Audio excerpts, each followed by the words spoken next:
राधा स्वामी राधा स्वामी। जय गुरु फ्रेंड्स, आज एक नुआ वीडियो को आपण मानक स्वागत। आज आम ये वीडियो रे श्री श्री ठाकुर अनुकूल चंद्रंकर छात्र जीवन चरित्र किपरि थिला सही विषय रे आलोचना करिबा। तो चलंतु फ्रेंड्स वीडियोटी को स्टार्ट करिबा। ठाकुर अनुकूल चंद्र रायपुर हाई स्कूल रे पढ़िबा समय रे गोटे घटना। एही विद्यालय रे गोटे शिक्षकंकर चरित्र कैरेक्टर दोष थिला। ठाकुर अनुकूल चंद्र ता जानि पारि बड़ दुख अनुभव करुथिले। से मने करुथिले छात्र शिक्षक परस्पर परम आत्मीयतार सहित अति मधुर पवित्र बंधन रे आबद्ध हेबा उचित। सुतरां विपदगामी शिक्षकंकु पाप पथरु फेराई आनिबा पई से चेष्टित रहिले। कि भावे से निजर दायित्व पालन करि परिबे तार सुजोग खोजिले। दिने स्कूल छुट्टी हेबा परे सही शिक्षक महाशय कु स्थान को जिबार मतलब नहीं बाहरिले। अनुकूल चंद्र घर को न फेरी गोपन रे ताहांकु अनुसरण करिबा को लागिले। बाट चलिबा भितरे एकाग्र चित्तरे नाम जप करुथिले एवं तांकर पूजनीय शिक्षक महाशयଙ୍କ सम्मुखरे उपस्थित होई तांको पाद तले लुटी पड़िले एवं आवेग भरे तांकर वेदना व्यक्त कले। बालकर एही प्रकार कांड देखि शिक्षक महाशयଙ୍କର ज्ञान चक्षु उन्मिलित ହେଲା। तांकर कलुषित चित्त अनुताप नले परिशुद्ध होला। से सारा जीवन पई निज प्रवृत्ति को दमन करिबा पई दृढ़ संकल्पबद्ध होइतिले। शताब्द 1319 साल रे कोरोनेशन बा राज्याभिषेक उपलक्षे भारत सम्राट जॉर्ज पांचकर शुभ गमन घटिथिला। अनुकूल चंद्र सेतेबेले मेडिकल स्कूल रो छात्र जॉर्ज पांच को दर्शन करिबाकू तांको अंतर रे श्रद्धा जणाइबाकू तांकर आकुलता बहुत बढ़ीगला। जॉर्ज 5 कर आगमन और प्रतिष्ठा पई से निर्दिष्ट समय रे मध्याह्न रे प्रचंड रुद्र रे गवर्नमेंट हाउस रो साउथ रे विशाल जनसमुद्र मध्य रे छिड़ा होई रहिथिले। एही परि समय रे गोटे सिपाही आसी अपेक्षारत दर्शकंक उपरे अकारण रे बल प्रयोग करी तांको हटाइबाकू लागिथाय एवं निरपराध अनुकूल चंद्रंकु गोटे छोटिया लाठी द्वारा आघात कले। सिपाहीर अत्याचार एवं विपुल जनतार चापरे अति कष्ट सह्य करी अनुकूल चंद्र स्थिर भावे दंडायमान रहिले। आउ निजर अभिष्ट सिद्धि पाई भगवानଙ୍କ चरण रे एकांत प्रार्थना कले। एपटे कर्तव्य निरत जणे उच्च पदस्थ गोरा सर्जन बा ब्रिटिश मैन दूररू दुर्मति सिपाहीर एपरि दौरात्म्य लक्ष्य करी ताहाको बूट रे खूब जोर रे पदाघात कले। एथिरे से गुरुतर आहत पाई रास्ता उपरे पड़ीगले। सिपाहीटीर दुर्दशा दर्शन करी अनुकूल चंद्र अत्यंत व्यथा अनुभव कले एवं आर्त कंठरे चित्कार करिबाकू लागिले। एही समय महामान्य सम्राटଙ୍କ सुसज्जित जानटी तांको सम्मुखरे उपस्थित ହେଲା।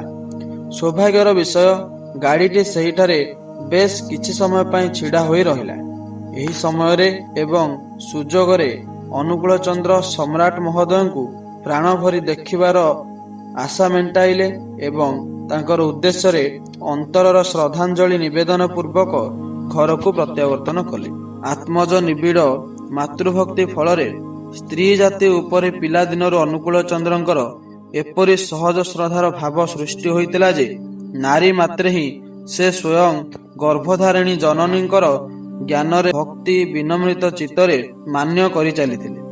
रमणी मात्रे ही एही सहज मातृ चेतनार संस्कारटी तांकर यौवनर गोटे चरम दुर्घटनार कि रूप मोहनीय मंगल रूपे आत्मप्रकाश करिथिला ताहा आलोचना करिले विस्मय विमुग्ध होई जिबाकू हुए। कहानीटी हेला कोलकाता रे मेडिकल स्कूल छात्र तांकर कमनीय देहकांति एवं रमणीय स्वभाव चरित्र रे आकृष्ट होई बहु सहपाठी बंधु ताहार पाखक आसी मिसंती। अनुकूल चंद्र सारा दिन एही अध्ययन एवं पारिपार्श्विकर सेवा कार्य नहीं व्यस्त रहुतिले बोली तांको सहित केही गल्प गुजब ଓ ଆମୋଦ ପ୍ରମୋଦ କରିବାକୁ ସମୟ ପାଉନଥିଲେ। ଅନୁକୂଳ ଚନ୍ଦ୍ର କୌଣସି ଦିନ ଟିକେ ଅବସର ପାଇଲେ ସେ ନିର୍ଜନରେ ଗଙ୍ଗା ତୀରରେ ଯାଇ ସୂର୍ଯ୍ୟାସ୍ତର ଶୋଭା ଦର୍ଶନ ଓ ନିର୍ମଳ ବାୟୁ ସେବନ କରୁଥିଲେ। ଏଥିସକାଶେ ସାଙ୍ଗମାନେ ଅନେକ ତାଙ୍କୁ ଭଲ ପାଉନଥିଲେ। ତାଙ୍କର ଅନେକ ସାଙ୍ଗ ଥିଲେ ଦୁଶ୍ଚରିତ୍ର। ସେମାନେ ଗଙ୍ଗାର ଧାରେ ସ୍ନାନରତ ମହିଳାମାନଙ୍କ ପ୍ରତି ଅଶୋଭର ଦୃଷ୍ଟିପାତ କରୁଥିଲେ ଏବଂ ତାହାକୁ ନେଇ ଅଶ୍ଳୀଳ ହସିବା ଓ ପରିହାସମାନ କରୁଥିଲେ। ବନ୍ଧୁଗଣଙ୍କର ଏହିପରି ଅତିଷ୍ଠ ଆଚରଣରେ ଅନୁକୂଳଙ୍କ ମନରେ ବଡ଼ ବ୍ୟଥା ହେଉଥିଲା। ସେମାନଙ୍କର ହୀନ ମନୋବୃତ୍ତି ସଂଶୋଧନ ପାଇଁ ଅନେକ ସମୟ ସେ ସ୍ୱତଃପ୍ରବୃତ୍ତ ହୋଇ ଯଥେଷ୍ଟ ଚେଷ୍ଟା କରୁଥିଲେ। ତାହାଙ୍କର ଏହି କଲ୍ୟାଣ ପ୍ରୟାସ ବନ୍ଧୁଗଣଙ୍କର ବିରକ୍ତିର କାରଣ ହେଉଥିଲା। ପରିଶେଷରେ ଏପରି ଅବସ୍ଥା ହେଲା ଯେ ସେମାନେ ଈର୍ଷା ଓ ଆକ୍ରୋଶର ବଶରେ ଅନୁକୂଳ ଚନ୍ଦ୍ରଙ୍କର ଭୀଷଣ ଶତ୍ରୁ ହୋଇ ଛିଡ଼ା ହେଲେ। ଯେ ଭାବେ ହିଁ ହେଉ ଠାକୁରଙ୍କୁ ଜବତ କରିବା ପାଇଁ ଉଠି ଛିଡ଼ା ହେଲେ। ଅବଶ୍ୟ ସେ କେତେଜଣ ମିଳିତ ହୋଇ ଗୋପନରେ ପରାମର୍ଶ କଲେ, ଅନୁକୂଳ କି ପ୍ରକାର ଚରିତ୍ରବାନ ଆମେ ଦେଖିନେବା। ସରଳ ପ୍ରାଣ ବନ୍ଧୁଙ୍କର ସେ ହୀନ ଷଡ଼ଯନ୍ତ୍ରର କଥା ଅନୁକୂଳ କିଛି ଜାଣିପାରିଲେନି। ଦିନକର ଘଟଣା। ଦିନେ ସନ୍ଧ୍ୟା ଭ୍ରମଣ ଉଦ୍ଦେଶ୍ୟରେ ଠାକୁର ଗ୍ରେ ଷ୍ଟ୍ରିଟ୍ର ବସାରୁ ବାହାରି ଶୁଭାବଳାର ହୋଇ କାଶୀମିତ୍ରର ଘାଟ ଦେଇ ଅଗ୍ରସର ହେଉଥିଲେ। ଏହିପରି ସମୟରେ ଉକ୍ତ ଅସଚରିତ୍ର ଯୁବବନ୍ଧୁମାନଙ୍କ ମଧ୍ୟରୁ ଦୁଇଜଣ ବୁଲି ବୁଲି ତାଙ୍କ ନିକଟକୁ ଆସି ବାଟରେ ଜଣେ ଭଦ୍ରଲୋକଟି ପାଖରୁ ଘର ଭଡ଼ା ଟଙ୍କା ଆଦାୟ କରିବା ପାଇଁ ଯାଇ ପୁଣି ସେଠାରୁ ନଈକୂଳକୁ ଫେରି ଆସିବାକୁ ଅନୁକୂଳ ଚନ୍ଦ୍ରଙ୍କୁ ଡାକିଲେ। ସରଳ ବିଶ୍ୱାସରେ ଖୁସି ମନରେ ସେ ତତ୍କ୍ଷଣାତ୍ ରାଜି ହେଲେ। କିଛି ସମୟ ନାନା ଅଜଣା ଅଚିହ୍ନା ଅଳିକନ୍ଦି ଘୂରି ସେମାନେ ଶେଷରେ ଚିତ୍ତପୁର ରୋଡ଼ର ମୋଡ଼ରେ ଏକ ବେଶ୍ୟାପଲ୍ଲୀରେ ଆସି ପହଞ୍ଚିଲେ। ଏତେ ସମୟ ପରେ ସଙ୍ଗୀମାନଙ୍କର ଦୂରଭିସନ୍ଧି ବୁଝିପାରି ଅନୁକୂଳ ଚମକି ଉଠିଲେ। ସେ ଜାଗାରୁ ସେ କେମିତି ଫେରିଯିବେ ଅସ୍ଥିର ହୋଇପଡ଼ିଲେ। କିନ୍ତୁ ସାଙ୍ଗମାନେ ତାଙ୍କୁ ଟିକେ ହଲଚଲ ହେବାକୁ ସୁଯୋଗ ଦେଲେନି। ଏହାପରେ ତାଙ୍କୁ ଜୋର କରି ଧରି ରଖିଲେ। ଏହି ସମୟରେ ସେ ସାଙ୍ଗମାନଙ୍କଠୁ କବଳମୁକ୍ତ ହେବାକୁ ବହୁତ ଚେଷ୍ଟା କଲେ। ବନ୍ଧୁମାନେ ତାହାଙ୍କୁ ଧରି ରଖି ପାରୁନଥିଲେ। ଶେଷରେ ଧରି ରଖିବାରେ ଅସମ୍ଭାଳ ହେବାରୁ ତାଙ୍କୁ ତାଙ୍କର ଦୃଢ଼ ବାହୁବନ୍ଧନରେ ଆବଦ୍ଧ କରି କାନ୍ଧରେ ପକାଇ ଖୁବ୍ ଶୀଘ୍ର ଗୋଟିଏ 2 ତାଲା ବାଡ଼ି ଉପରକୁ ଉଠିଗଲେ। ଏହା ଥିଲା ଗୋଟେ 12 ବନିତାର ଗୃହ। ଏଥର ଅନୁକୂଳ ଚନ୍ଦ୍ର ଚିତ୍କାର କରି କହି ଉଠିଲେ, ତୁମେମାନେ ମୋତେ କେଉଁଠିକି ନେଇ ଆସିଲ?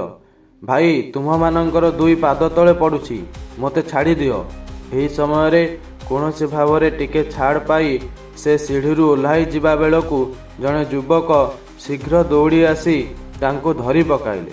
ତାଙ୍କୁ ସେତେବେଳେ ଉଭୟେ ସର୍ବଶକ୍ତି ଦେଇ ଦୃଢ଼ ବାହୁବନ୍ଧନରେ ଆବଦ୍ଧ କରି ଗୋଟିଏ ବଖରା ଭିତରକୁ ନେଇ ଆସି ଗୋଟିଏ ଖଟ ଉପରେ ଧପାସ କରି ପକାଇଦେଲେ। ପୂର୍ବ ବନ୍ଦୋବସ୍ତ ଅନୁସାରେ କେତେଜଣ ବାରବିଳାସିନୀ ଯୁବତୀ ସେଠାରେ ଉପସ୍ଥିତ ହେଲେ। ସେମାନଙ୍କର କୁତ୍ସିତ ଭାବଭଙ୍ଗୀ ଅଶୋଭନୀୟ ବେଶଭୂଷା ଦେଖି ଅନୁକୂଳ ଚନ୍ଦ୍ର ହତବାକ ହୋଇପଡ଼ିଲେ। ଗୋଟିଏ ରମଣୀ ଆଗକୁ ଆସି ହସ ପରିହାସ ସହିତ ନାନା ରୂପ ଅଶ୍ଳୀଳ ରସିକତା ଦେଖାଇ ତାଙ୍କୁ ସ୍ୱାଗତ ଜଣାଇଲେ। ଅନୁକୂଳ ଚନ୍ଦ୍ର ଖୁବ୍ କ୍ଷୁବ୍ଧରେ ଦୁଃଖରେ ଅପମାନରେ ତାଙ୍କର ଶିରାଏ ଶିରାଏ ଅନୁଭବ କଲେ ଯନ୍ତ୍ରଣା। ଏହି ମହାସଙ୍କଟ ମୁହୂର୍ତ୍ତରେ ଅନୁକୂଳ ଚନ୍ଦ୍ର ଆକୁଳ କଣ୍ଠେ ବ୍ରଜନାଦରେ ମା ମା ବୋଲି ଚିତ୍କାର କରି ଚତୁର୍ଦିଗ ପ୍ରକମ୍ପିତ କରିବାକୁ ଲାଗିଲେ। ମତୁଆଲା ପରି ସେ କେତେ କ'ଣ କହିଗଲେ। ମା, ତୋର ସନ୍ତାନର ଅନିଷ୍ଟ ହେବ, ସନ୍ତାନ ବିଧ୍ୱସ୍ତ ହେବ, ଆଉ ମା ହୋଇ ତୁମେମାନେ ତାହା ଦେଖିବ। ତୁମମାନଙ୍କର ସନ୍ତାନ ନର୍କକୁ ଯିବ, ଆଉ ମା ଜାତି ହୋଇ ମାମ୍ ହୋଇ ସେଇଟା ନୀରବରେ ସହିବ। କହୁ କହୁ ତାଙ୍କର କଣ୍ଠ ରୁଦ୍ଧ ହୋଇଗଲା। ସେ ଅଜ୍ଞାନ ହୋଇପଡ଼ିଲେ। ପୋଖରୀରେ ଗୋଟିଏ ଟେକା ପକାଇଲେ ଯେପରି ଜଳରାଶି ପାଣି ଗୁଡ଼ିକ ଚତୁର୍ଦିଗକୁ ଛିଟିକି ପଡ଼େ, ତାଙ୍କର ଆବେଗପୂର୍ଣ୍ଣ ଗଭୀର ପବିତ୍ର ମାତୃ ସମ୍ବୋଧନ ଏବଂ ଉଚ୍ଛ୍ୱସିତ କଣ୍ଠ ଉଚ୍ଚାରିତ ମର୍ମସ୍ପର୍ଶୀ ବାକ୍ୟ ଶୁଣିବା ମାତ୍ରେ ଅର୍ଦ୍ଧନଗ୍ନ ରମଣୀଗଣ ଭୀତ ସନ୍ତସ୍ତ ଓ ସଂକୁଚିତ ଚିତ୍ତରେ ସେହିପରି ଇତସ୍ତତଃ ଛୁଟି ପଳାଇବାକୁ ଲାଗିଲେ। ଗୃହକର୍ତ୍ରୀ ବେଶ୍ୟାଟି ସ୍ୱସ୍ଥ ବିହ୍ୱଳ ଓ ହତଭାଗ ଅବସ୍ଥାରେ ନିଶ୍ଚଳ ଭାବେ ଛିଡ଼ା ହୋଇ ରହିଲେ। ସଂଜ୍ଞା ଫେରି ଆସିବା ପରେ ଅନୁକୂଳ ଚନ୍ଦ୍ର ଦେଖିଲେ ଉକ୍ତ ଗୃହକର୍ତ୍ରୀ ଯାହାଙ୍କର ଯୁବକର ବନ୍ଧୁ ଦୁଇ ଜଣଙ୍କୁ ତୀବ୍ର ଭାଷାରେ ଭର୍ତ୍ସନା କରି ଘରୁ ବାହାର କରି କହୁଛନ୍ତି, ଏପରି ନିଷ୍ପାପ ମହାପ୍ରାଣ ବ୍ୟକ୍ତିଙ୍କୁ କାହିଁକି ତୁମେମାନେ ଏଠିକି ନେଇ ଆସିଲ? ଏହି ସମୟରେ ବେଶ୍ୟା ମାଆଟି ତାଙ୍କୁ କାତର କଣ୍ଠରେ କହିଲେ, ନା ବାବା, ବିଛଣାରେ ବସିଲେ ମୋତେ ଭଲ ଲାଗିବନି। ତାଙ୍କର ମମତା ଜଡ଼ିତ କୋମଳ ବ୍ୟବହାର ଏବଂ ଅମୀୟ ମଧୁର ମା ଡାକରେ ବେଶ୍ୟାର ନାରୀ ହୃଦୟରେ ମାତୃବୋଧ ଜାଗ୍ରତ ହେଲା। ତାହାର ଅନ୍ତର ଚପେଇ ରଖି ସନ୍ତାନ ବାତ୍ସଲ୍ୟ ଉଛୁଳି ପଡ଼ିଲା।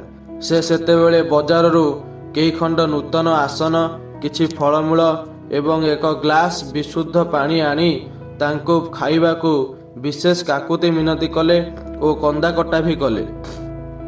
କିନ୍ତୁ ଅନୁକୂଳ ଚନ୍ଦ୍ର ସେଠି ଗୋଟିଏ ମୁହୂର୍ତ୍ତ ବି ରହିବାକୁ ଚାହିଁଲେନି ଏବଂ କୌଣସି ଜିନିଷ ଗ୍ରହଣ କରିବାକୁ ଇଚ୍ଛା କଲେନି।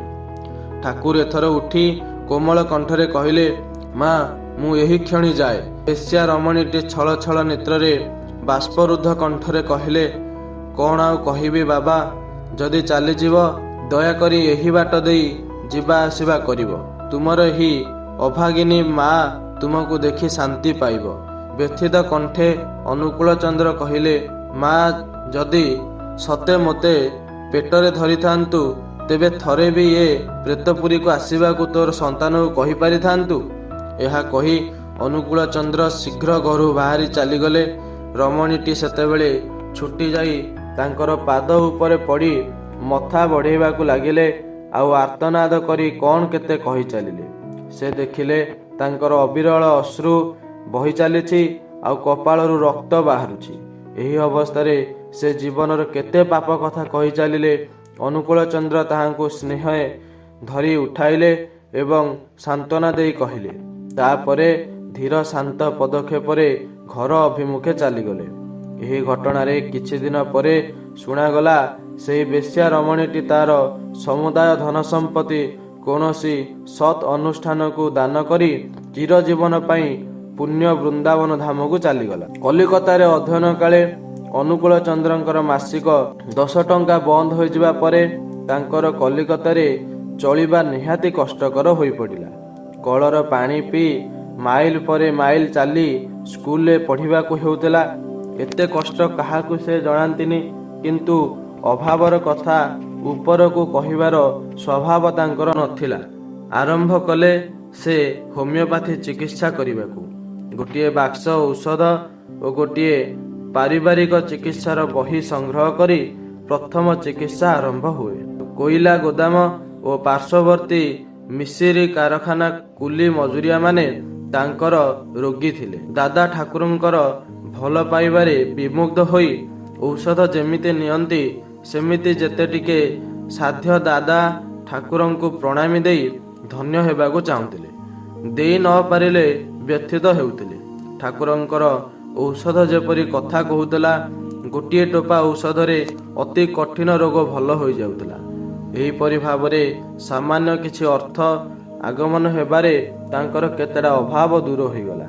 କିନ୍ତୁ ସେ ଏ ଅର୍ଥରେ ଅନେକ ସମୟରେ ଦରିଦ୍ର ରୋଗୀମାନଙ୍କର ପଥ୍ୟ କିଣି ଦେଉଥିଲେ। କେତେବେଳେ ସେମାନଙ୍କର ନଗ୍ନ ଦେହୀ ଶିଶୁମାନଙ୍କର ଜାମାପଟା କିଣି ଦେଉଥିଲେ। ଫଳରେ ଅର୍ଥ ଆଗମନ ହେଲେ ମଧ୍ୟ ଉପବାସ ରହିବା ତାଙ୍କର ଦୂର ହେଉନଥିଲା। ଅନୁକୂଳ ଚନ୍ଦ୍ରଙ୍କର ଅବସ୍ଥା ଅନନ୍ତନାଥଙ୍କର ଦୃଷ୍ଟିରେ ପଡ଼ିଛି। ଠାକୁରଙ୍କର ବାଲ୍ୟବନ୍ଧୁ ଅନନ୍ତନାଥ ରାୟ ତାଙ୍କର ସହପାଠୀ ସଖା, ଶୈଶବରେ ଖେଳାର ସାଥୀ, ଯୌବନର ସହଚର। ପିଲାକାଳରେ ପିତାମାତାଙ୍କର ମୃତ୍ୟୁ ହେବାରୁ ଅନନ୍ତନାଥଙ୍କର ଇଂଲିଶ ମିଡ଼ିୟମ ସ୍କୁଲରେ 8th କ୍ଲାସରେ ପଢ଼ିବା ବନ୍ଦ ହୋଇଗଲା। ଅନୁକୂଳ ଚନ୍ଦ୍ରଙ୍କର ଘର ପାଖରେ ଡକ୍ଟର ବସନ୍ତ ଚୌଧୁରୀଙ୍କର ଘର। ତାଙ୍କର କମ୍ପାଉଣ୍ଡରୀ ଚାକିରି କରିଥାନ୍ତି ଅନନ୍ତନାଥ। ବନ୍ଧୁ ଅନୁକୂଳ ଚନ୍ଦ୍ରଙ୍କୁ ମନପ୍ରାଣ ଢାଳି ଭଲ ପାଉଥାନ୍ତି। ବନ୍ଧୁର ପାଖାପାଖି ରହିବାର ଆନନ୍ଦରେ ମସ୍ଗୁଲ ହୋଇ ଉଠନ୍ତି। ତାପରେ ଠାକୁର ଯେତେବେଳେ କୋଲକାତା ନ୍ୟାସନାଲ ମେଡିକାଲ ସ୍କୁଲରେ ଡାକ୍ତରୀ ପଢ଼ିବାକୁ ଗଲେ ସେହି ସମୟରେ ବନ୍ଧୁଙ୍କର ବିଚ୍ଛେଦ୍ୟ ସହ୍ୟ କରିବା ଅନନ୍ତନାଥଙ୍କ ପକ୍ଷେ ଅସମ୍ଭବ ହୋଇ ଉଠିଲା। ସେଥିଯୋଗୁଁ ସେ କୋଲକାତା ହ୍ୱାଇଟ୍ ହଲ୍ ମେଡିକାଲ ଫାର୍ମାସିରେ କମ୍ପାଉଣ୍ଡରୀ ଚାକିରି ନେଇ କୋଲକାତାରେ ରହିଲେ। କୋଲକାତାରେ ସବୁ ସମୟରେ ବନ୍ଧୁଙ୍କୁ ଦେଖା କରିବା ଆଶାରେ ଚାକିରି କରନ୍ତି ଏବଂ ଅବସର ସମୟରେ ବନ୍ଧୁଙ୍କୁ ଦେଖା କରନ୍ତି। ଠାକୁରଙ୍କର ଏହି ଆର୍ଥିକ ଦୁରାବସ୍ଥାକୁ ଲକ୍ଷ୍ୟ କରି ଅନନ୍ତନାଥ ନିଜର ଖର୍ଚ୍ଚ ଅତ୍ୟନ୍ତ କମେଇ ଦେଲେ। 2 ବେଳା ଆହାର୍ଯ୍ୟରେ ଯେତିକି ଖର୍ଚ୍ଚ ନ କଲେ ନ ଚଳେ, ଆଉ ମାତ୍ର ସେତିକିକୁ ଖର୍ଚ୍ଚ କରି ତାଙ୍କର ସାମାନ୍ୟ ଦରମାର ଅବଶିଷ୍ଟାଂଶ ଅତ୍ୟନ୍ତ ସଂକୋଚର ସଙ୍ଗେ ଧରେଇ ଦିଅନ୍ତି ବନ୍ଧୁଙ୍କ ହାତରେ। ପ୍ରତ୍ୟାଖ୍ୟାନ କରନ୍ତି ନାହିଁ ଠାକୁର। ବନ୍ଧୁର ଏହି ପ୍ରୀତିର ଅବଦାନ ସେ ସାନ୍ନିଧ୍ୟରେ ଗ୍ରହଣ କରିଛନ୍ତି। ପ୍ରତି ମାସରେ ଠାକୁର ଅନୁକୂଳ ଚନ୍ଦ୍ରଙ୍କର ଏହି ସାମାନ୍ୟ ଅସୁବିଧା ଦୂର ହୋଇଛି। ଏଥିରେ କିନ୍ତୁ ଅପାର ଆନନ୍ଦ ପାଇଛନ୍ତି ଅନନ୍ତନାଥ। ପଢ଼ା ଶେଷ ହୁଏ ଠାକୁର ଅନୁକୂଳ ଚନ୍ଦ୍ରଙ୍କର। ସେ ହିମାୟତପୁର ଫେରିଆସି ଡାକ୍ତରୀ ଆରମ୍ଭ କଲେ। ଧନ୍ୱନ୍ତରୀ ଚିକିତ୍ସକ ହିସାବରେ ତାଙ୍କର ନାମ ଦୂର ଦୂରାନ୍ତରେ ବଛାଡ଼ି ହୋଇ ପଡ଼ିଲା। ଆଉ ପାଖରେ 1520 ମାଇଲ ଦୂରରୁ ତାଙ୍କୁ ଡକା ପଡ଼େ। ଅବସ୍ଥାପୂର୍ଣ୍ଣ ଧନୀ ଗୃହସ୍ଥ ତାଙ୍କୁ 100 ଟଙ୍କା ଦର୍ଶନୀ ଦେଇ ଡାକନ୍ତି। ପୁଣି ଦରିଦ୍ର ରୋଗୀମାନଙ୍କର ସମ୍ବାଦ ପାଇଲେ ନିଜେ ଯାଇ ଖୋଜି ନିଅନ୍ତି ଏବଂ ଔଷଧ ଦିଅନ୍ତି। ଔଷଧର ବ୍ୟବସ୍ଥା ଓ ଅର୍ଥ ସାହାଯ୍ୟ କରନ୍ତି। ଅର୍ଥର ଆଗମ ଓ ନିର୍ଗମ ସମାନ ତାଳରେ ଚାଲିବାକୁ ଆରମ୍ଭ କଲା। ଅନୁକୂଳ ଚନ୍ଦ୍ର କଲିକତା ଛାଡ଼ି ଆସିଲେ। ଅନନ୍ତନାଥଙ୍କୁ ଆଉ କଲିକତା ଭଲ ଲାଗିଲାନି। ସେ ଫେରି ଆସିଲେ ନିଜ ଗ୍ରାମ କାଶୀପୁରକୁ। ହିମାୟତପୁର ସଂଲଗ୍ନ ଗ୍ରାମ କାଶୀପୁର। ଏହାପରେ ଚିକିତ୍ସା ଜୀବନ ଆରମ୍ଭ ହେଲା। ଆଜି ପାଇଁ ଏତିକି ଫ୍ରେଣ୍ଡସ୍।